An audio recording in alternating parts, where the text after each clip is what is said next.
سحر کا وقت تھا، معصوم کلیاں مسکراتی تھیں، ہوائیں خیر مقدم کے ترانے گنگناتی تھیں۔ ابھی جبریل بھی اترے نہ تھے کعبے کے منبر سے، اتنے میں صدا آئی عبداللہ کے گھر سے، مبارک ہو شہ ہر دو سرا تشریف لے آئے، مبارک ہو محمد مصطفیٰ تشریف لے آئے۔ مولایا صلی وسلم دائما ابدا علی حبیبک خیر الخلق کلہم۔ يتلو عليهم آياته ويزكيهم ويعلمهم الكتاب والحكمة وإن كانوا من قبل لفي ضلال مبين صدق الله العظيم۔ قال الله تبارك وتعالى في شأن حبيبه صلى الله عليه وسلم: إن الله وملائكته يصلون على النبي يا أيها الذين آمنوا صلوا عليه وسلموا تسليما۔ اللهم صل وسلم وبارك على حبيبك سيدنا ونبينا ومولانا محمد وعلى آله وأصحابه أجمعين۔ عزیزان محترم، اس سے قبل کے جمعہ میں آپ حضرات کے سامنے رسول پاک صلی اللہ علیہ وسلم کی سیرت مبارکہ کے حوالے سے یہ بات بتائی گئی تھی کہ رسول پاک صلی اللہ علیہ وسلم کو 4 مبارک خواتین نے دودھ پلایا، یعنی آپ کی 4 رضائی مائیں ہیں۔ سب سے پہلی خاتون تو آپ کی والدہ محترمہ بی بی آمنہ رضی اللہ تعالی عنہ، پھر اس کے بعد ابو لہب کی آزاد کردہ بابی سویبہ، پھر عاتقہ، اور پھر سب سے زیادہ جنہوں نے دودھ پلایا سرکار کو وہ حلیمہ سعدیہ تھی۔ انہوں نے 2 سال تک سرکار دو عالم صلی اللہ علیہ وسلم کو دودھ پلایا، پھر 4 سال تک وہ اپنے پاس سرکار کو رکھی اور پھر واپس لا کر بی بی آمنہ رضی اللہ تعالیٰ عنہ کے حوالے کر دی۔ اور یہ بھی بتایا گیا تھا کہ سرکار دو عالم صلی اللہ علیہ وسلم کے 12 چچا ہیں اور 6 پھوپھیاں ہیں۔ اور یہ بھی بات بتائی گئی تھی کہ 6 سال کی عمر میں آپ کی والدہ ماجدہ کا انتقال ہوا، اور اس کے بعد آپ کی پرورش آپ کے دادا عبدالمطلب نے کی۔ پھر 8 سال کی عمر میں دادا کا انتقال ہوا، تو پھر اس کے بعد آپ کی پرورش آپ کے چچا ابو طالب نے کی، اور پھر 12 سال کی عمر میں سرکار دو عالم صلی اللہ علیہ وسلم نے اپنے چچا کے ساتھ پہلا ملک شام کی جانب تجارت کا سفر فرمایا۔ 12 سال تک کے واقعات اس سے قبل کے جمعہ میں آپ حضرات کے سامنے بیان کیے گئے تھے۔ اب رہا سرکار دو عالم صلی اللہ علیہ وسلم کی عمر مبارک جب تقریباً 20 سال کو پہنچی تو قبیلہ قریش اور قبیلہ قیس کے درمیان ایک جنگ ہوئی۔ یوں تو زمانۂ جاہلیت میں معمولی باتوں پر جنگیں شروع ہو جایا کرتی تھی اور عرصہ دراز تک جو ہے نا جنگیں جاری رہتی، بہت زیادہ خون خرابہ ہو جاتا تھا۔ لیکن سرکار کی ولادت باسعادت کے بعد سب سے بڑی جو جنگ ہوئی، جس کو تاریخ میں حرب الفجار کے نام سے یاد کیا جاتا ہے، حرب الفجار کے نام سے یاد کیا جاتا ہے، وہ جنگ سرکار دو عالم صلی اللہ علیہ وسلم کی عمر مبارک کے 20ویں سال میں ہوئی۔ تقریباً آپ کی عمر مبارک 20 سال تھی، اس وقت یہ جنگ ہوئی حرب الفجار، جو قبیلہ قریش اور قبیلہ قیس کے درمیان ہوئی۔ پہلے قبیلہ قیس کو غلبہ حاصل ہوا قبیلہ قریش پر، پھر بعد میں قبیلہ قریش کو قبیلہ قیس پر غلبہ حاصل ہوا۔ آخر میں صلح صفائی پر یہ معاملہ، یہ جنگ ختم ہوئی، اور آپ کے چچاؤں کے اصرار پر زبردستی پر رسول پاک صلی اللہ علیہ وسلم نے بھی اس جنگ میں شرکت کی، لیکن آپ نے لڑائی نہیں فرمائی، آپ نے تلوار نہیں چلائی۔ یہ جنگ جو ہے نا شوال میں ختم ہوئی، تو لہذا عرب کی بدامنی کو دیکھتے ہوئے، عرب کے حالات ایسے تھے، معاملہ پورا مکے کا حال پورا بدامنی کی ایک چیز، سفر میں لوٹ مار، سفر راستے بھی محفوظ نہیں تھے اور مکے میں خود بھی امن نہیں تھا، اور پھر جو ہے ہر طاقتور غریب کو کیا کر دیتا، دبا دیتا تھا، اور جو ہے نا مظلوموں کو ستایا جاتا تھا۔ بہرحال ایک امن قائم کرنے کے کا ایک خیال پیدا ہوا۔ سب سے پہلے اس کا خیال جو پیدا ہوا، سب سے پہلے جو محرک بنے وہ سرکار دو عالم صلی اللہ علیہ وسلم کے چچا زبیر بن عبد المطلب ہیں۔ انہوں نے ایک چاہا کہ جو ہے قرارداد منظور کی جائے، ایک ریزولوشن منظور کیا جائے، ایک عہد نامہ لکھا جائے کہ جو اس امن و امان کو قائم کرنے کے لیے۔ چنانچہ اس سلسلے میں عبداللہ بن جدعان کے گھر میں ایک دعوت کا اہتمام کیا گیا، اس میں بڑے بڑے لوگ جو ہے نا جمع ہوئے، اور سرکار دو عالم صلی اللہ علیہ وسلم بھی اس دعوت میں شریک رہے۔ وہاں پر ایک معاہدہ ہوا، اس کو حلف الفضول کے نام سے یاد کیا جاتا ہے۔ حلف الفضول جو ہے، حلف کہتے ہیں معاہدے، یہ فضول جمع ہے فضل کی، یعنی کئی فضل نامی لوگوں کا معاہدہ۔ تو اس کو حلف الفضول اس لیے کہا جاتا ہے کہ اس میں 3 لوگ فضل نامی تھے، فضل بن فضالہ، فضل بن وداع، فضل بن حارث۔ تو 3 لوگ فضل نام کے تھے، تو یہ فضل کی جمع فضول ہو گئی، اور ان کے موجودگی میں یہ معاہدہ کیا گیا تھا، تو اس وجہ سے اس کو حلف کے معنی معاہدے کے، تو حلف الفضول اس کو کیا ہے کہا جاتا ہے۔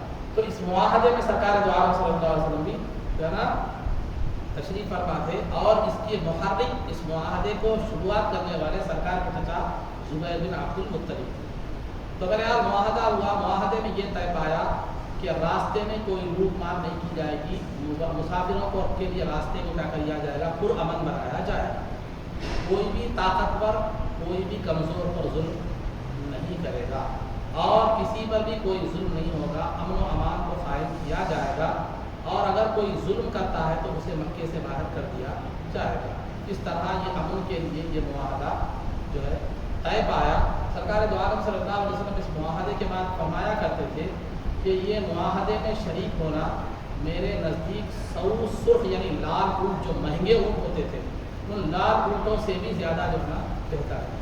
اور آج بھی اگر کوئی اس طرح کے امن کے معاہدے کے لیے مجھے بلائے تو میں اس کے لیے برابر اس میں شرکت کروں۔ اس سے سرکار دو عالم صلی اللہ علیہ وسلم کا امن پسند ہونا، کہ آپ کس قدر امن پسند تھے، یہ بھی معلوم ہوتا ہے، اور آپ نے جو دین پیش کیا وہ بھی امن پسند ہی ہے۔ اس کے تعلق سے جھگڑا فساد کی نسبت کرنا، یہ ایک جو ہے نا جہالت اور کم عقلی اور جو ہے نا تنگ ذہنی کی علامت ہے۔ تو بہرحال یہ ذوالقعدہ میں ہوا، حرب الفجار جو ہے شوال میں ختم ہوئی، ذوالقعدہ میں یہ معاہدہ ہوا، حلف الفضول کا معاہدہ ہوا۔ اس کے بعد جب سرکار دو عالم صلی اللہ علیہ وسلم جوان ہوئے تو آپ مکے کے ہر گھر میں سرکار کا چرچا، آپ کی نیک طبیعت، آپ کے اخلاق کریمہ، آپ کی صداقت اور آپ کی امانت کا چرچا مکے کے ہر گھر میں ہوا۔ لوگ آپ کو صادق اور امین کہہ کر پکارنے لگے، اور آپ کی امانت داری کے ہر گھر میں چرچا تھا، اور آپ کی اخلاق کریمہ، آپ بے حیائی سے، بری باتوں سے، گالی گلوچ سے دور رہتے ہیں، اور آپ لڑائی جھگڑا اور فساد سے دور رہتے ہیں۔ آپ کی امن پسندانہ طبیعت اور آپ کی صداقت، آپ کی امانت اور آپ کی اخلاق کریمہ کا چرچا ہر گھر میں جو ہے نا آپ کے ہو چکا ہے۔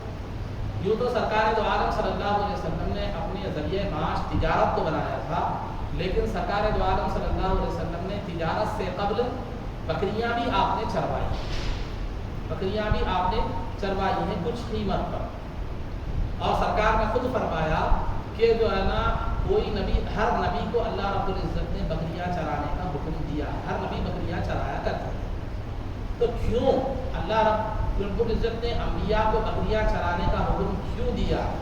اس لیے کہ یہ امت کی تربیت کی ایک مشق تھی۔ موسیٰ علیہ السلام کو جو اللہ نے یہ معجزہ عطا فرمایا کہ آپ زمین پر اپنی لکڑی عصا جس کو پکڑتے تھے آپ، تو زمین پر ڈالتے تو اژدہا بن جایا کرتا تھا۔ تو آپ نے، اللہ نے تنہائی میں پہلے اس معجزے کی مشق کرائی موسیٰ علیہ السلام کو، کہ حکم دیا تنہائی میں کہ آپ عصا چھوڑ دیں، تو وہ اژدہا بن گیا. تو موسیٰ علیہ السلام خوف کھانے لگے تو آپ بولے کہ مت کا خوف کھاؤ, اس کے منہ میں ہاتھ ڈالو پھر وہ لکڑی بن جائے گا. ایک مرتبہ جب یہ مشق کرائی, اس کے بعد جادوگروں کے میدان میں جادوگروں کے سامنے آپ پیش ہوئے تو اس وقت اژدہا بن گیا, لکڑی اژدہا بن گئی, تو آپ کو کسی قسم کا کوئی خوف نہیں ہوا. تو گویا اس مقابلے کی تربیت تنہائی میں کیا کی گئی تھی, کرائی گئی تھی. تو اسی طرح تبلیغ و اشاعت کا جو کام آگے انبیاء سے لینے والا تھا وہ بکریوں کے ذریعے سے, کیا ہے, بکریوں کے چرانے کے ذریعے سے اس کی مشق کروائی تھی. کیسے اس کی جو ہے نا, جیسے آپ دیکھیں گے بکری کا کبھی بندہ دیکھو آپ, بکریاں جاتے رہتے ہیں, ایک بکری ادھر چلی جاتی ہے, ایک بکری ادھر چلی جاتی ہے, ایک بکری ادھر چلی جاتی ہے, ایک بکری ادھر بھاگتے رہتی ہے. آپ اس کو جو ہے نا وہ ہمیشہ ان فکر میں رہتا, بکریوں کا جو چرواہا ہے وہ فکر میں رہتا کہ بکریاں ادھر ادھر بھٹک نہ جائے, راستے پر چلا نہ جائے, بھیڑیا اس کو کھا نہ جائے. بکریوں کی حفاظت کی فکر میں, یہ بکریوں کی حفاظت کی فکر لیے ہوئے وہ اس کوشش میں رہتا ہے کہ جو ہے نا بکریوں کو سیدھے راستے پر کیا کرے, چلائے. تو اسی طرح امتیوں کی مثال بھی ایسی ہی ہوتی ہے کہ نبی اپنی امتیوں کی خیر خواہی کا جتنا خیال رکھتے ہیں, خود امتی کو اپنی خیر خواہی کا اس کا 10واں حصہ بھی خیال نہیں ہوتا, 1% بھی خیال نہیں ہوتا. انبیاء کو اپنی امت کی خیر خواہی کا خیال ہوتا ہے, ان کو راہ راست اور ہدایت پر لانے کا خیال ہوتا ہے. تو لوگوں کو دیکھو آپ, کبھی اس کی طرف جاتے ہیں, کبھی کفر کی طرف جاتے ہیں, کبھی شرک کی طرف جاتے ہیں, کبھی گمراہی کی طرف جاتے ہیں. ٹھیک اسی طرح جس طرح بکریاں مختلف راستوں کو اپناتی ہیں, مختلف ہے, تو نبی بکھرے ہوئے انسانوں کو اس فکر کے ساتھ کہ وہ کفر و شرک کے دلدل میں نہ پھنس جائے, یہ کوشش میں رہتے ہیں کہ جو ہے نا انہیں راہ راست پر قائم رکھے اور ان کو سیدھے راستے پر جو ہے نا لائے. تو یہ امتیوں کو کے ساتھ یہ جو تربیت کی جو چیز, یہ تربیت کا جو یہ عمل ہے, اس کی تربیت پہلے جو ہے نا بکریوں کو چلا کر کیا کی جا رہی ہے, جو ہے نا جاری ہے. تو بہرحال اس کے بعد نبی پاک صلی اللہ علیہ وسلم کی صداقت اور امانت کو دیکھ کر بی بی خدیجہ رضی اللہ تعالیٰ عنہ تجارت فرمایا کرتی تھی. مطلب کسی کے ذریعے سے کسی کو اپنا مال دیتی اور مال تجارت میں جو بھی منافع آتا وہ اس کو, ان کو منافع مقرر ہوتا, تو اس کو مضاربت کہتے ہیں. تو بہرحال عزیزان محترم, بی بی خدیجہ رضی اللہ تعالیٰ عنہ کی تنہا جو مال تھا, تنہا جتنا تجارت کا مال ہوتا پورے قریش کا مال اتنا نہیں ہوتا. تو بی بی خدیجہ رضی اللہ تعالیٰ عنہ نے آپ کی صداقت اور امانت کو دیکھ کر آپ سے جو ہے نا پیشکش کی کہ آپ میرا تجارت کا سامان لے جا کر بیچیے, میں جو عام طور پر لوگوں کو جو دیتی ہوں منافع, اس کا دگنا منافع آپ کو دوں گی. تو سرکار دو عالم صلی اللہ علیہ وسلم چونکہ چچا کی پرورش میں تھے, چچا بھی کثیر العیال تھے, مالی پوزیشن اتنی زیادہ نہیں تھی, تو چچا کی مدد کے خیال سے سرکار دو عالم صلی اللہ علیہ وسلم نے اس پیشکش کو کیا کیا, قبول فرمایا. اور بی بی خدیجہ رضی اللہ تعالیٰ عنہ کا سامان تجارت لے کر آپ ملک کے شام کی طرف تشریف لے گئے. تو بی بی خدیجہ رضی اللہ تعالیٰ عنہ نے سرکار کے ساتھ اپنے غلام میسرہ کو بھی ساتھ بھیج دیا. تو وہ غلام سرکار دو عالم صلی اللہ علیہ وسلم کے انداز تجارت کو دیکھتے اور سرکار کے اعمال و افعال کو جو ہے نا دیکھا کرتے تھے. تو سرکار کی جو تجارت ہوتی بالکل واضح ہوتی, آپ سچائی کا دامن کبھی بھی نہیں چھوڑتے اور کبھی بھی مال کا عیب جو ہے نا نہیں چھپاتے, اور جو بھی بات کرتے دو ٹاپ کرتے, بات میں ٹال مٹول یا مبہم کیفیت نہیں ہوتی, اور تجارت میں لڑائی جھگڑا نہیں کرتے, بالکل پاکیزہ انداز میں آپ تجارت کرتے. یہ میسرہ نے سرکار کی تجارت کو دیکھا. تجارت کے علاوہ میسرہ نے کچھ اور سرکار کی جو ہے نا عظمتوں اور برکتوں کو بھی دیکھا کہ آپ دوران سفر ایک درخت کے نیچے, سایہ درخت کے نیچے سرکار جا کر بیٹھ گئے. تو ایک پادری تھا جس کا نام نستورہ راہب تھا, وہ دوڑتا ہوا آیا سرکار کے پاس, آ کر کہا ہارا ہوا نبی, یہ وہی نبی ہے, نبی آخر الزمان ہے جن کا تذکرہ ہماری کتابوں میں ہے.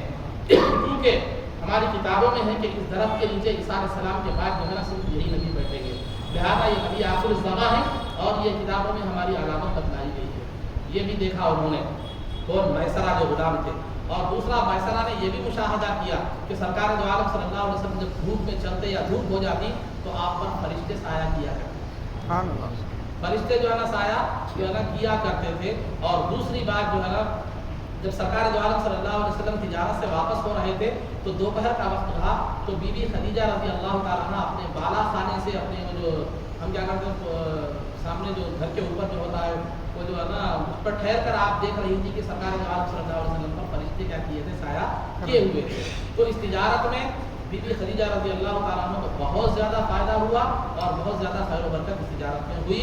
تو انہوں نے سرکار کو جو دگنا معاوضہ دینے کا وعدہ فرمایا تھا, اس سے زیادہ معاوضہ جو ہے نا بی بی خدیجہ رضی اللہ تعالیٰ عنہ نے سرکار کو دیا.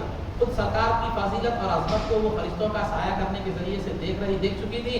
پھر غلام نے بھی سرکار کے اخلاق کریمانہ, تجارت کا طریقہ اور پھر مسلموں میں دیکھے ہوئے واقعات جو ہے جب بیان کیے تو بی بی خدیجہ رضی اللہ تعالیٰ عنہ کے دل میں خیال آیا کہ جو نا یوں تو بی بی خدیجہ رضی اللہ تعالیٰ عنہ ایک معزز اور مالدار خاتون تھی، آپ کے 2 شوہر اس سے پہلے فوت ہو چکے تھے، لہذا آپ کو کئی بڑے بڑے لوگوں کے پیغام نکاح کے آئے تھے، بڑی پاک دامن خاتون تھی، عرب میں طاہرہ یعنی پاک دامن خاتون کے حساب سے مشہور تھی، پاک دامن کے اعتبار سے بھی سب سے عمدہ، حسب و نسب کے اعتبار سے بھی سب سے عمدہ، تجارت جو ہے نا ایک مال و دولت کے حساب سے بھی سب سے عمدہ، تو لہٰذا کئی پیغامات آئے تھے، لیکن آپ نے شادی کا ارادہ ترک فرما لیا تھا، لیکن سرکار دو عالم صلی اللہ علیہ وسلم کی اس خیر و برکت کو اور سرکار کی اس جو ہے نا عظمت کو آپ نے دیکھا تو آپ نے آپ کی غلامی اور آپ کی زوجیت اور آپ سے نسبت کو جو ہے نا اپنی سعادت مندی سمجھی اور سرکار کے پاس اپنا پیغام کیا کیا، نکاح کا پیغام بھیج دیا، خود آپ نے نکاح کا پیغام بھیجا سرکار کا پاس، تو سرکار دو عالم صلی اللہ علیہ وسلم نے آپ سے نکاح کا جو ہے نا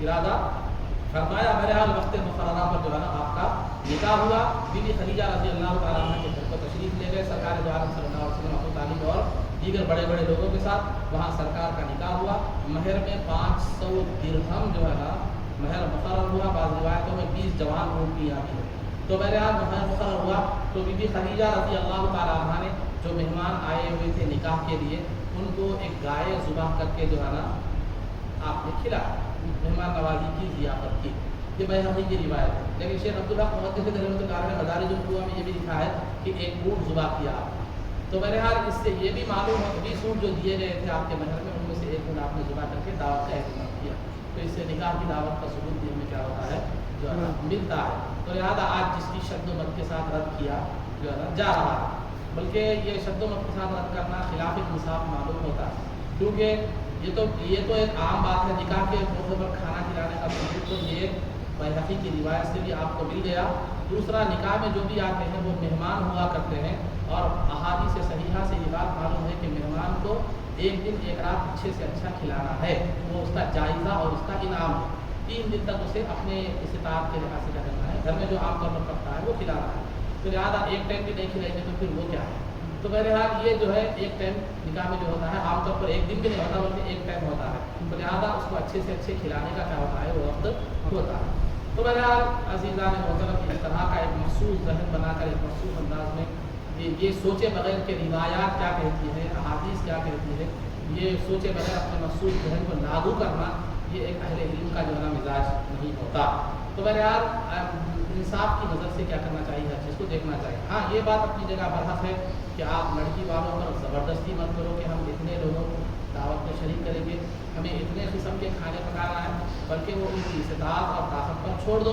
چاہے تو وہ کھانا کھلائے یا نہ کھلائے، جتنے لوگوں کو کھلائے جو کھلائے وہ ان کی مرضی ہے، نہ آپ مطالبہ کرو نہ ماحول پر، اگر وہ اپنی خوشی سے کھلانا چاہتے ہیں تو وہ کھلائے، تو اس پر انکار کرنا اور شد و مت اختیار کرنا یہ مناسب بات غیر سنجیدہ بات معلوم ہوتی ہے، تو خلاصہ گفتگو تو اب اس کے بعد بی بی خدیجہ رضی اللہ تعالیٰ عنہ سے سرکار کا جو ہے نکاح ہو گیا، اس وقت سرکار دو عالم صلی اللہ علیہ وسلم کی عمر مبارک 25 سال کی تھی، بی بی خدیجہ رضی اللہ تعالیٰ عنہ کی عمر 40 سال کی تھی، یہ سرکار کا پہلا نکاح تھا، بی بی خدیجہ رضی اللہ تعالیٰ عنہ کا تیسرا نکاح تھا، اس سے پہلے 2 شوہر تو آپ کے فوت ہو چکے، تو بی بی خدیجہ رضی اللہ تعالیٰ عنہ کا تیسرا نکاح تھا، اور سرکار دو عالم صلی اللہ علیہ وسلم کے نکاح میں بی بی خدیجہ رضی اللہ تعالیٰ عنہ تقریباً 25 سال تک رہی، جس وقت بی بی خدیجہ رضی اللہ تعالیٰ عنہ کا انتقال 10 نبوی میں ہوا، آگے آئیں گے اس کے واقعات، تو اس وقت بی بی خدیجہ رضی اللہ تعالیٰ عنہ کی عمر انتقال کے وقت 65 سال کی تھی، سرکار دو عالم صلی اللہ علیہ وسلم کی عمر مبارک 50 سال کی تھی، ہجرت سے تقریباً 3 سال قبل بی بی خدیجہ رضی اللہ تعالیٰ عنہ کا وصال جو ہے نا ہوا، وہ انشاءاللہ اس کی تحقیقات میں بتایا بیان کیے جائے گی، تھوڑی ضروری بات ہے۔ اس کے بعد جو ہے نا جب تک بی بی خدیجہ رضی اللہ تعالیٰ عنہ باحیات تھی اس وقت سرکار دو عالم صلی اللہ علیہ وسلم نے اس وقت تک کسی اور دوسری خاتون سے آپ نے نکاح نہیں فرمایا، بلکہ آپ کی زندگی کے بعد بھی بی بی خدیجہ رضی اللہ تعالیٰ عنہ کی زندگی کے بعد بھی آپ کی جو سہیلیاں ہوتی، کبھی گھر میں کچھ اچھا بن جاتا تو ان سہیلیوں کو تلاش کر کے ان کو کیا ہے معلوم ہے اچھا کھانا سارا بنتا کیا کرتے تھے، ان کو پیش کیا کرتے تھے، بطور ہدیتم و تحفتم بھیجا کرتے تھے، تو دیگر ازواج مطہرات بی بی خدیجہ رضی اللہ تعالیٰ عنہ سے سرکار کی اس محبت کو دیکھ کر رشک کرتی تھی کہ سرکار کیا ہی محبت بی بی خدیجہ رضی اللہ تعالیٰ عنہ سے فرماتے ہیں۔ تو بہرحال عزیزان محترم 25 سال کی عمر میں جو ہے نا سرکار دو عالم صلی اللہ علیہ وسلم کا نکاح بی بی خدیجہ رضی اللہ تعالیٰ عنہ سے ہوا۔ اس کے بعد سرکار دو عالم صلی اللہ علیہ وسلم کی عمر مبارک جب 35 سال کی ہوئی تو خانہ کعبہ کی تعمیر کا جو ہے نا مکے والوں نے سوچا، قریش نے سوچا کہ خانہ کعبہ کی تعمیر جو ہے کی جائے۔ اب روایتوں میں اور مفسرین نے اور تاریخ نگاروں نے خانہ کعبہ کی جملہ تعمیر کتنے 10 مرتبہ ہوئی ہے یہ فرق بیان کیا ہے، لیکن جو مشہور جو واقعات ہیں وہ میں 5 واقعات کو میں ذکر کروں گا، اور میری ترتیب بھی جو ہوگی وہ مخصوص واقعات کے لحاظ سے ہوگی۔ تو لہٰذا سب سے پہلے خانہ کعبہ کی تعمیر جو ہے نا حضرت آدم علیہ السلام نے فرمائی، بلکہ روایتوں میں یہ بھی آتا ہے کہ فرشتوں نے آدم علیہ السلام سے پہلے خانہ کعبہ کی تعمیر فرمائی، آدم علیہ السلام کے بعد آپ کی اولاد نے آپ کی کیا نام ہے خانہ کعبہ کی تعمیر فرمائی۔ لیکن میں نے کہا کہ مشہور واقعات میں بیان کر رہا ہوں، اور اس کی ترتیب بھی میری مشہور واقعات کے لحاظ سے ہے، حقیقت میں 10 کے لحاظ سے نہیں ہے۔ تو سب سے پہلے آدم علیہ السلام نے خانہ کعبہ کی تعمیر فرمائی، اس کے بعد نوح علیہ السلام کا جو طوفان آیا وہ طوفان میں جو ہے نا بنیادیں مٹ چکی تھی، خانہ کعبہ کی بنیادیں، خانہ کعبہ بہہ گیا تھا اور اس کی نشانات بھی باقی جو ہے نا نہیں تھے۔ تو اللہ جب ابراہیم علیہ السلام کو اللہ رب العزت نے کعبۃ اللہ کی تعمیر کا حکم دیا تو جبرائیل علیہ السلام کے ذریعے سے ان نشانات کی، ان بنیادوں کی جس پر جن کو آدم علیہ السلام نے تعمیر کی تھی نشاندہی کی گئی، تو ابراہیم علیہ السلام نے انہی بنیادوں پر کعبۃ اللہ کی تعمیر فرمائی۔ لیکن کعبۃ اللہ کی تعمیر جو ابراہیم علیہ السلام نے فرمائی وہ زیادہ بلند نہیں تھی، وہ تقریباً ایک آدمی کے قد سے کچھ زیادہ یعنی تقریباً 9 ہاتھ تھی، اور اس کو جو ہے نا چھت نہیں تھا۔ سرکار دو عالم صلی اللہ علیہ وسلم کے زمانے میں وہ چھت نہیں ہونے کی وجہ سے وہ ذرا نیچے نشیبی علاقے میں بھی وہ عمارت تھی، تو جب بارش ہوتی تو پورا پانی جو ہے نا کعبۃ اللہ میں جمع ہو جایا کرتا تھا، جس کی وجہ سے اس کی دیواریں بھی پوشیدہ ہو چکی تھی اور وہ اثر نو تعمیر کا تقاضا کر رہا تھا۔ تو یہ عرب نے جو ہے نا سوچا، مکے والوں نے سوچا کہ کعبۃ اللہ کی اثر نو دوبارہ کیا کی جائے، تعمیر کی جائے۔ تو لہذا سرکار دو عالم یہ تیسری مرتبہ تھی جب سرکار دو عالم صلی اللہ علیہ وسلم کی عمر اس وقت 35 سال کی تھی، تو یہ تیسری مرتبہ مشہور واقعات کے مطابق تیسری مرتبہ ہے سرکار دو عالم صلی اللہ علیہ وسلم کی کہ 35 سال کی عمر میں ہوئی۔ تو سب سے جب کعبے کا جو ہے نا وہ کیا گیا، تعمیر کا ارادہ کیا گیا، تو ہر کوئی بھی قبیلہ کعبے کی تعمیر کی سعادت مندی سے جو ہے نا محروم نہ رہے، اس غرض سے ہر قبیلے کو کعبے کی ایک دیوار، ایک حصے کی تعمیر کی ذمہ داری کیا کی گئی، دی گئی۔ اور جو ہے نا سرکار دو عالم صلی اللہ علیہ وسلم کے والد گرامی کے جو ماموں ہیں ابو وہب بن عمرو مخزومی، انہوں نے جو ہے نا یہ مشورہ دیا کہ اللہ پاک ہے، پاک چیز کو پسند فرماتا ہے، لہذا کعبے کی تعمیر میں جو بھی پیسہ لگے گا وہ حلال رقم لگے گی۔ چنانچہ جب حلال رقم جمع کی گئی تو اصل کعبے کی جتنا ایریا تھا زمین کا، اس تک کعبے کی تعمیر نہیں ہو سکی، جتنا حلال پیسوں میں کعبے کی تعمیر ہو سکی تعمیر کیا گیا، باقی جو زمین کا حصہ رہ گیا تھا اس کو حتیم کعبہ کی ایک چھوٹی سی دیوار کے لحاظ سے اس کا احاطہ کیا گیا، وہ حصہ بھی جو حتیم کے اندر ہے وہ کعبۃ اللہ میں داخل ہے۔ تو یہ جو ہے نا کعبے کی تعمیر میں حلال رقم لگے گی، یہ طے پایا۔ اس کے بعد اس وقت اتفاق سے جدہ کے جو ہے نا سمندر پر ساحل پر ایک جہاز ٹکرا کر ٹوٹ گیا تھا، تو ولید بن مغیرہ جو ہے وہ جہاز کے تختے لانے کے لیے گیا تاکہ کعبۃ اللہ کے چھت کے طور پر استعمال کیے جا سکے۔ جب وہ وہاں پر گیا تو وہاں ایک روم کا میستری بھی اسے مزدور بھی مل گیا جس کا نام باقون تھا، وہ تختوں کے ساتھ ساتھ وہ میستری کو بھی لے کر کے آ گیا۔ تو بہرحال پورا پلان طے ہو گیا کعبۃ اللہ کو منہدم کر کے اس کی تعمیر نو کا۔ لیکن عرب بھی زمانہ جاہلیت میں کعبۃ اللہ کو ایک قدر کی نگاہ سے دیکھا کرتے تھے، عزت کی نگاہ سے دیکھا کرتے تھے، لیکن کسی کو بھی ہمت نہیں ہو رہی تھی کہ کعبے کو ڈھایا جائے، شروعات کون کرے، سمجھے کون کرے۔ لیکن ولید بن مغیرہ نے ہمت کی، آگے جو ہے نا سفر لے کر آگے بڑھا کھودنے کے لیے، اور یہ کہا اللہم لا نرید الا الخیر، اے اللہ ہم تیرے گھر کے ساتھ برا ارادہ نہیں چاہتے، ہم نیک ارادے سے ہی تیرے گھر کو کیا کر رہے ہیں، اچھے ارادے سے ہی تیرے گھر کو ڈھا رہے ہیں۔ لہٰذا وہ کیا کیا، کعبے کو ڈھانے لگا، لیکن پورے لوگ ٹھہر کر دیکھتے رہے، اور انہوں نے یہ سوچا آج کا ایک دن گزرنے دو، کل اگر ولید بن مغیرہ صحیح سالم واپس آتا ہے تو ہم بھی کھودنے میں کیا کریں گے، مدد کریں گے، ورنہ اگر صحیح سالم نہیں آتا، اس پر کوئی عذاب نازل ہوتا ہے تو کعبے کی پہلے جیسے دیوار تھی ویسے ہی بنا دیا جائے گا۔ تو لہٰذا اس کے بعد جب دوسرے دن صبح ہوئی تو ولید بن مغیرہ پھر پھوڑا لے کر سمبل لے کر کیا ہو گیا پھر حاضر ہوا.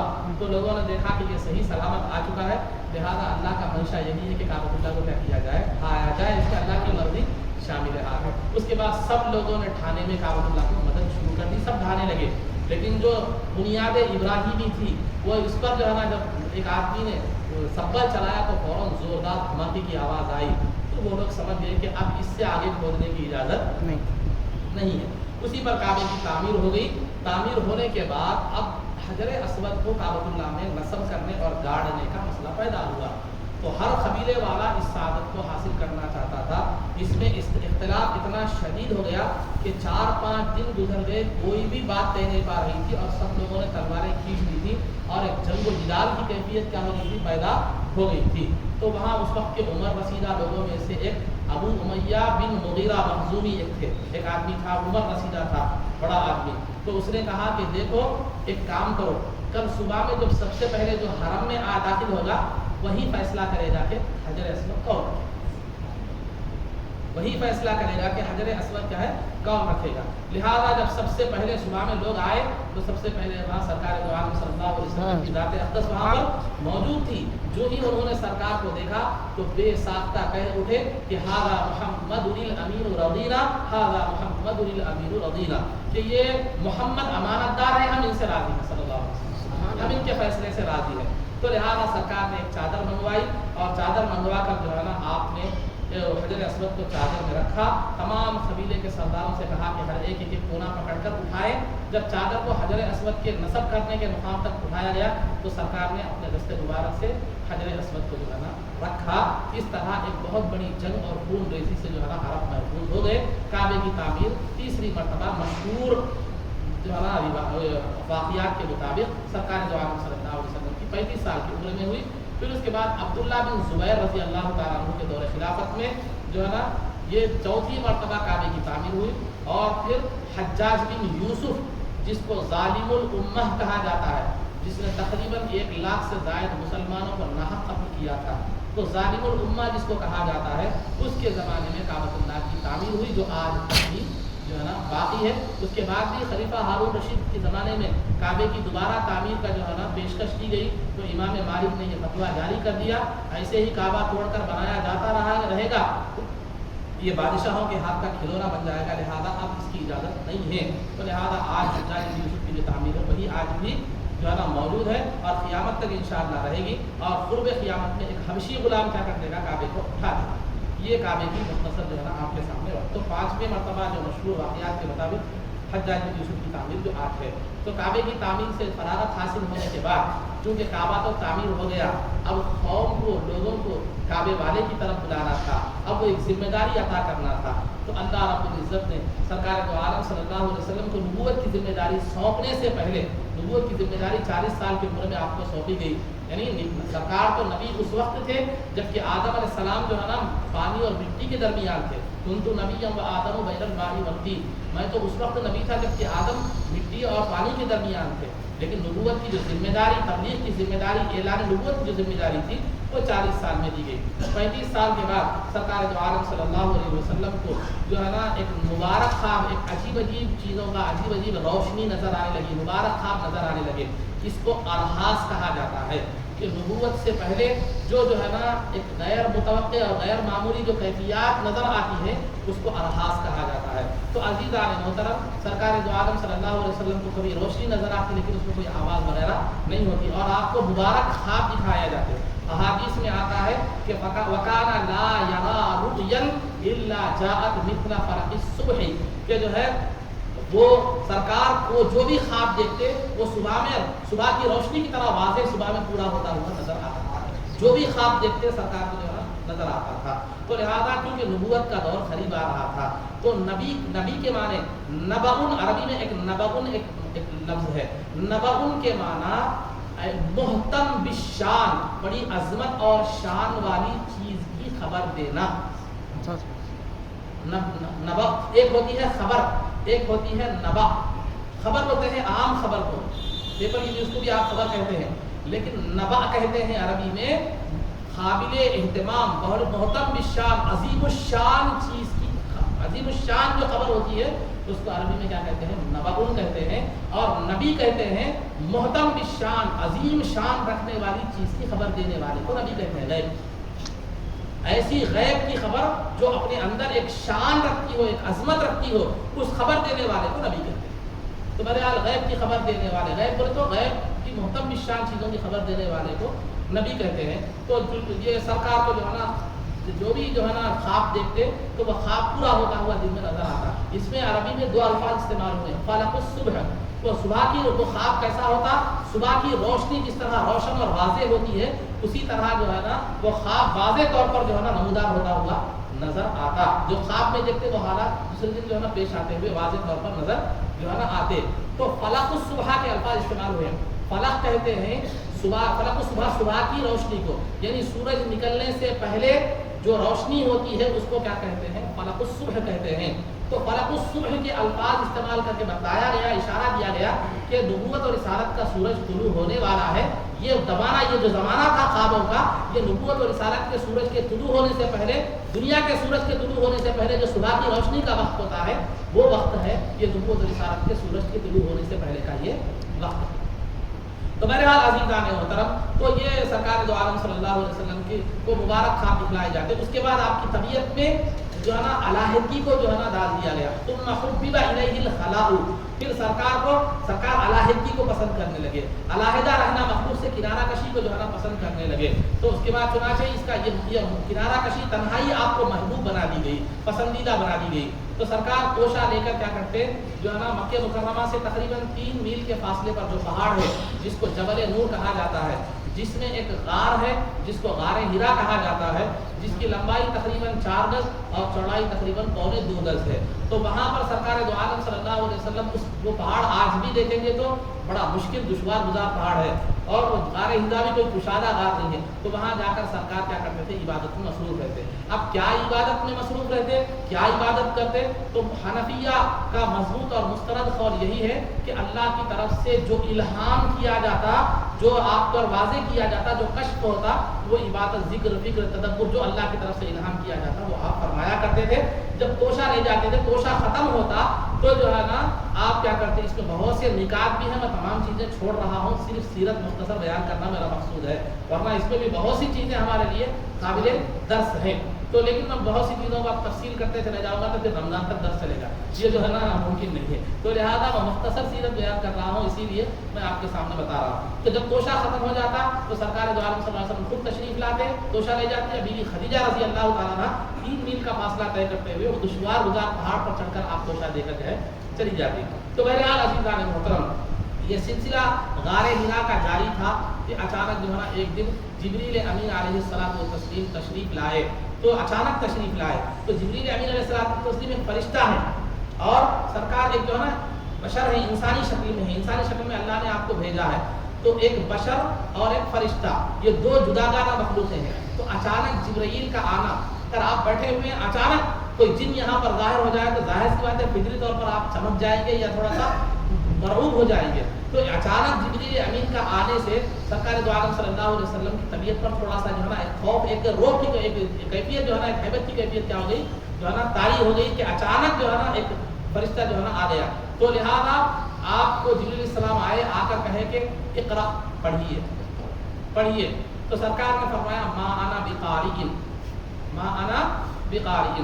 اب یہاں بہت سے لوگوں نے یہ ترجمہ یہ بھی کیا ہے کہ میں پڑھنا نہیں جانتا، میں پڑھنا نہیں جانتا. یہ قرین قیاس بھی نہیں ہے، قرین ادب بھی نہیں. کیوں پڑھنا نہیں جانتا؟ مثال کے طور پر سمجھ لیجیے آپ کو پڑھنا نہیں آتا، ٹھیک ہے. جبریل امین کوئی تحریر دے کر نہیں کہہ رہے تھے کہ پڑھیے. میں جو الفاظ دوہرا، میں جو الفاظ کہہ رہا ہوں اس کو دوہرائیے. اس کے لیے پڑھا لکھا ہونا کوئی ضروری نہیں ہے. سبحان اللہ، پڑھا لکھا ہونا کوئی ضروری نہیں ہے. اب ایک ان پڑھ آدمی بھی ہے، بالکل ان پڑھ آدمی بھی ہے، اس کو بولے الف بولو تو الف بولتا، بے بولو تو بے بولتا، ابا بولو تو ابا بولتا، امی بولو تو ابا بولتا. تو لہٰذا بولی ہوئی بات کو دہرانے کے لیے علم کا ہونا ضروری نہیں ہے. تو ما انا بقارئ کا ترجمہ جو ہے یہ کرنا کہ میں پڑھنا نہیں جانتا، یہ قرینے حالات کے لحاظ سے بھی مناسب نہیں ہے اور ادب کے لحاظ سے بھی اتنا مناسب معلوم نہیں ہوتا. ہم اس کو غلط تو نہیں کہیں گے کیونکہ عربی کے لحاظ سے مثلا ترجمہ عام آدمی کے لیے ہو بھی سکتا ہے. مجھے سر کبھی بھی ترجمے کے معاملے میں یاد رکھیے تھوڑا شخصیات پر بھی نظر رکھنا ضروری ہے. سرکار دو عالم سب آپ ایک بات میں بتاتا چلو ہمیشہ غور کیجیے جو بھی لوگ میری بات سن رہے ہیں، جب بھی سرکار کے ترجمے کے لیے ترجمے کی بات آتی ہے جتنا باادب جتنا تعظیم والا ترجمہ ہو سکے وہ سرکار کے لیے کرنا چاہیے کیونکہ آپ کی ذات افضل الخلق ہے، ترجمہ بھی افضل التراجم ہونا چاہیے. سبحان اللہ سبحان اللہ. بہرحال عزیزان محترم تو اس کا ترجمہ کیا کریں گے کیونکہ سرکار پر ایک غیر اپنے ایک دوسری مخلوق اچانک آ جانے سے سرکار پر ایک ہیبت کی کیفیت طاری ہو گئی تھی. تو سرکار نے فرمایا ما انا بقارئ، میں پڑھ نہیں سکتا. اس کیفیت کی وجہ سے جو مجھ پر طاری ہو گئی ہے، ایک غیر معمولی کیفیت جو طاری ہو گئی ہے اچانک ایک فرشتے کی آنے کی وجہ سے، وہ کیفیت کی وجہ سے میں کیا ہے پڑھنے کے موقف میں نہیں ہوں، پڑھنا نہیں جانتا نہیں، پڑھنے کے موقف میں نہیں ہوں، پڑھ نہیں سکتا. تو یہ سرکار نے فرمایا. تو جبریل امین نے سرکار کو اپنی جانب کھینچا دبایا اور پھر اس کے بعد چھوڑ دیا. پڑھا آپ نے فرمایا پڑھ.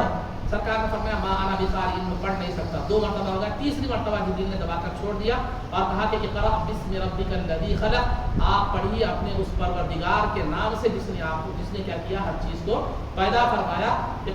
خلق الانسان من علق، انسان کو اللہ نے انسان کو خون کے لوتھڑے سے پیدا کیا. اقرأ وربک الاکرم الذی علم بالقلم، اس باعزت پروردگار کے نام سے پڑھیے جس نے قلم کو تعلیم کا ذریعہ بنایا. علم الانسان ما لم یعلم، اللہ نے انسان کو وہ چیزیں سکھلائی جو وہ نہیں جانتا تھا. یہ 5 آیتیں نازل ہوئی. یہ 5 آیتیں نازل ہوئی سرکار دو عالم صلی اللہ علیہ وسلم پر. سورہ علق کی ابتدائی 5 آیتیں نازل ہوئی. تو لہذا ایک تو پہلے سے ہی وہ غیر جو ہے نا جنسی مخلوق یعنی ہم جو فرشتے کی جو ہے نا ایک کیفیت ایک وہ تھی. دوسرا وحی کا جو بوجھ ہے سرکار دو عالم صلی اللہ علیہ وسلم پر، وہی ایک ایسا بوجھل کلام ہے. اس کا تھوڑا سا وضاحت کرتا چلوں. سرکار اللہ رب العزت نے قرآن کریم میں فرمایا انا سنلقی علیک قولا ثقیلا، کہ ہم آپ پر ایک وزنی کلام نازل کرنے والے ہیں. تو وہ وزنی کلام کیسا تھا کہ سرکار جب اونٹ پر سوار ہوتے اس دوران وحی نازل ہو جاتی تو وحی کے بوجھ سے اونٹ بیٹھ جایا. اور اگر جاڑے کے سخت جاڑے کے موسم میں وہی نازل ہوتی تو سرکار کا چہرہ مبارک پر پسینہ موتیوں کی طرح چمکنے لگتا تھا.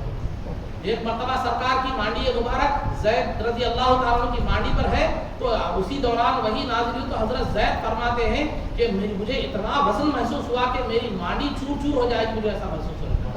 تو ایک تو جو ہے نا فرشتے کی اچانک آ جانا وہ ایک کیفیت، پھر دوسرا وحی کا بوجھ جس کی وجہ سے سرکار دو عالم صلی اللہ علیہ وسلم پر ایک کباہٹ کی کیفیت طاری ہو گئی. آپ تشریف لائے، بی بی خدیجہ رضی اللہ تعالیٰ عنہ سے فرمایا زملونی زملونی، مجھے چادر اڑاؤ چادر اڑاؤ. تو لہذا سرکار دو عالم صلی اللہ علیہ وسلم کو آپ نے چادر اڑایا. جب کچھ افاقہ ہوا، جب کچھ حالت و کیفیت نارمل ہوئی تو سرکار نے سارا واقعہ جو ہے نا بیان فرمایا. اس کے بعد دو روایتیں اس بارے میں ہیں کہ بی بی خدیجہ نے پہلی مرتبہ تنہا اپنے چچیرے بھائی ورقہ بن نوفل کے پاس گئی. یہ ورقہ بن نوفل کون ہے؟ یہ ورقہ بن نوفل تورات اور انجیل کے عالم تھے اور وہ انجیل کو سریانی زبان سے عربی زبان میں ٹرانسلیشن کر رہے تھے، اس کو تبدیل کر رہے تھے. تو بہت بڑے تورات اور انجیل کے عالم تھے ورقہ بن نوفل. یہ جو ہے نا بی بی خدیجہ کے چچیرے بھائی تھے. تو ایک مرتبہ تو جب سرکار سے یہ وحی کا واقعہ سنی بی بی خدیجہ تو ایک مرتبہ خود گئی تنہا، پھر دوسری مرتبہ سرکار کو لے گئی. جب سرکار نے ورقہ بن نوفل سے جو ہے نا پورا واقعہ بیان کیا تو جو ہے نا ورقہ بن نوفل نے کہا یہ وہ وہی فرشتہ ہے جو موسیٰ علیہ السلام کے پاس بھی آیا کرتا تھا. کاش کہ آپ کی قوم جب آپ کو اپنے وطن سے نکالے گی میں اس وقت ہوتا تو میں آپ کی مدد کرتا اور آپ کا دست بازو رکھتا. یہ ورقہ بن نوفل نے اپنی تمنا ظاہر کی. سرکار نے فرمایا اب مخرجیہم، کیا میری قوم مجھے اپنے گھر سے نکالے گی، اپنے وطن سے نکالے گی؟ تو ورقہ بن نوفل نے کہا ہاں، جنہوں نے بھی یہ توحید کی تعلیم جس نبی نے بھی پیش کی ہے ان کے ساتھ قوم کا رد عمل اور جو نا معاملہ ویسے ہی رہا ہے. تو لہذا ورقہ بن نوفل نے جو ہے نا سرکار دو عالم صلی اللہ علیہ وسلم کو خوشخبری دے دی بی بی خدیجہ کو کہ یہ وہی نبی آخر الزماں ہے جو تشریف لانے والے ہیں ان کی تشریف آوری کا وقت بھی ہو گیا ہے. تو لہذا سرکار پر یہ پہلی مرتبہ یہ وہی جو 5 آیتیں نازل ہوئی، یہ پہلی وہی تھی جو سرکار کی تقریباً 40 سال کی عمر میں غار حرا میں یہ 5 آیتیں نازل ہوئی. اس کے بعد تقریباً 3 سال تک کے لیے وہی کے نزول کا سلسلہ رک گیا. اس کی وجہ کیا تھی؟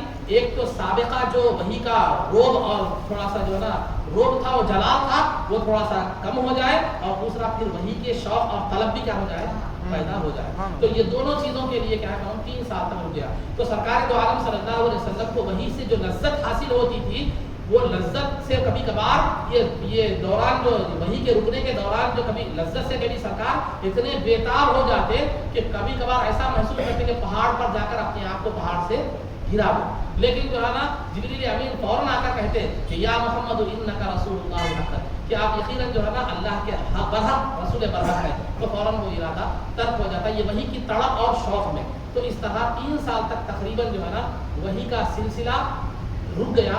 اس دور کو فترت وحی کا دور کہا جاتا ہے. اس دور کو فترت جو ہے نا وحی کا دور جو ہے نا کہا جاتا ہے، یعنی وحی کے موقوف ہونے کا جو ہے دور. یہاں تک کے حالات جو ہے نا آپ کے سامنے بیان کیے گئے، تقریباً 40 سال کی عمر کے حالات تک کے حالات. انشاءاللہ اگر زندگی نے وفا کی تو آئندہ بھی سرکار دو عالم صلی اللہ علیہ وسلم کی سیرت کے حالات جو ہے نا بیان کیے جائیں گے. یہ مختصراً حالات بیان کیے جا رہے ہیں جو ہے نا تاکہ جو ہے نا آپ کو یاد رکھنے میں اور جو ہے نا سہولت ہو سکے. اللہ رب العزت سے دعا ہے کہ پروردگارہ اگر اس بیان میں کچھ کوتاہی رہ گئی ہے تو مولا جو ہے نا اپنے فضل کرم سے معاف فرما، ہمارے سننے اور سنانے کو قبول فرما. سرکار دو عالم صلی اللہ علیہ وسلم کی محبت، ادب اور آپ کی جو ہے نا عظمت ہمارے دلوں میں جاویدی فرما. آپ کے نقش قدم پر چلنے کی توفیق عطا فرما. اے اللہ عزت و عافیت کی زندگی دے اور ایمان پر ہمارا خاتمہ فرما. رسول پاک صلی اللہ علیہ وسلم کے قدموں میں ہمارا حشر فرما. آپ کی شفاعت و رضوان سے ہم کو بہرور فرما. آپ کے دست مبارک سے جامع کو سفینہ نصیب فرما. جنت میں آپ کی غلامی معیت اور اطاعت نصیب فرما. صلی اللہ تعالی وسلم علی خیر خلقہ سیدنا محمد و آلہ و صحبہ اجمعین برحمتک یا ارحم الراحمین والحمد للہ رب العالمین.